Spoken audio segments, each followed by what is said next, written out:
নারীদের সম্মানই যদি না থাকে তাহলে একদমই নিরাপদ মনে হচ্ছে না ভাই।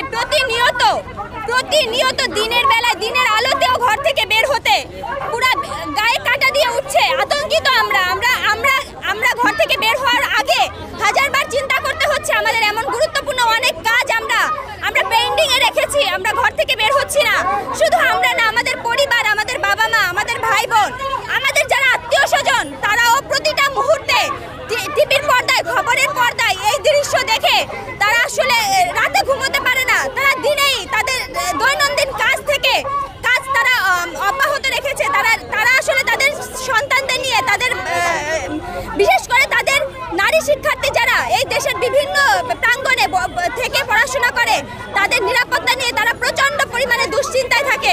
ভাই দেখুন, আমরা বলবো শুধু এই ছাত্র জনতা না, দেশের সর্বস্তরের মানুষের প্রতিবাদে নেমে আসা উচিত।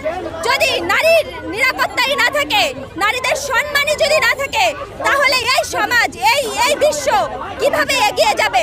দেখুন, সৃষ্টির সূচনা লগ্ন থেকে প্রতিটা দেশের প্রতিটা সভ্যতায় উন্নয়নে পুরুষের পাশাপাশি নারীদের ভূমিকা কোনোভাবেই অস্বীকার করা যাবে না। সেই জায়গা থেকে আমরা বিগত 24-এর পূর্বে দেখেছি এরকম ধর্ষণের ঘটনা ঘটেছে, যার তরু হত্যার কোনো বিচার হয়নি, এমন কোনো ধর্ষকের দৃষ্টান্তমূলক বিচার হয়নি। আমরা 24-এর গণ অভ্যুত্থানের পরে এসে আমরা এতটুকু আশাবাদী ছিলাম যে না, এই বাংলায়, এই 24-এর বাংলায় আর কোনো মা বোন কোনোভাবে ধর্ষণের মতো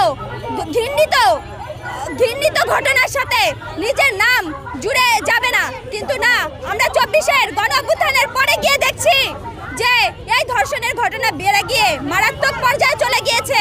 আমাদের প্রশাসন এখনো তার দৃষ্টান্তমূলক কোনো শাস্তির ব্যবস্থা নিতে পারেনি।